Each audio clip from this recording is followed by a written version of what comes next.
Imagine a business where every brick laid and every skyscraper raised hides a secret.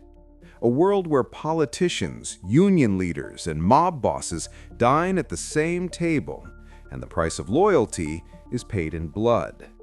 This is the story of the billion-dollar racket that built America and broke it.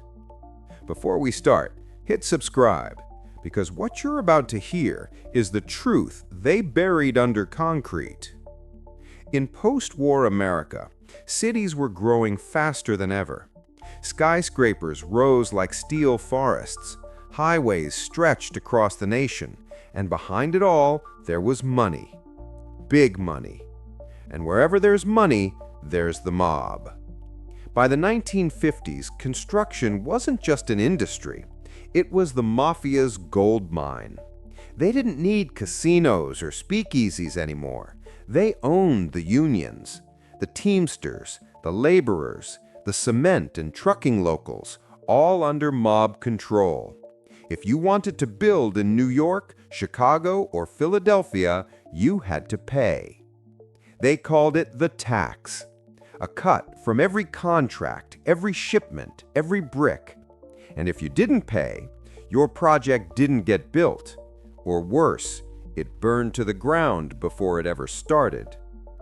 One man, Anthony Fat Tony Salerno, ruled the concrete empire of New York. From his headquarters in East Harlem, he controlled the biggest construction companies through the Genovese family. The mob would rig bids, inflate costs, and split profits with corrupt developers and politicians. The unions made sure nobody talked and nobody worked without permission. It was brilliant in its simplicity, a billion-dollar racket hiding in plain sight. But it wasn't just about buildings, it was about control. Every apartment complex, every office tower, every government project was a piece of territory, a monument to who really ran the city. The Mafia didn't just build New York, they owned it. By the 1970s, construction racketeering had become the Mafia's most profitable operation. It united 5 families, usually rivals, under one silent agreement: don't touch the concrete business. Each family had its share, each union its price. And with government corruption so deep, the feds couldn't touch them. Contracts for public housing, airports, bridges, all fixed before the first brick hit the ground. But everything that rises eventually cracks. In the early 1980s, FBI wiretaps started catching whispers, project names, numbers, and one familiar phrase: the Concrete Club. The Bureau found that the biggest construction companies in New York were secretly controlled by the Mafia. They'd submit fake competitive bids, making it look legitimate, but behind closed doors, the bosses split the contracts evenly.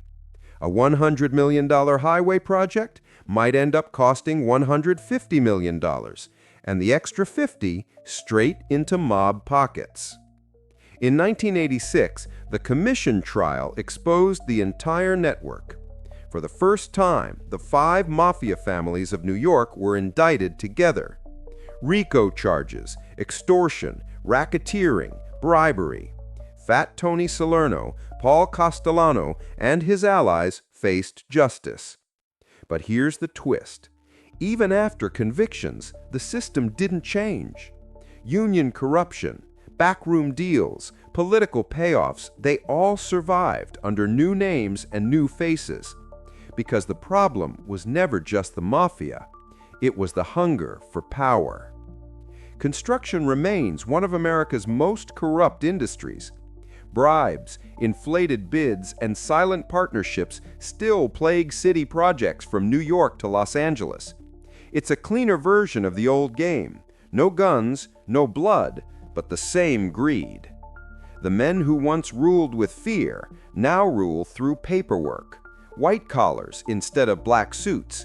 But make no mistake, it's the same empire built on silence and profit.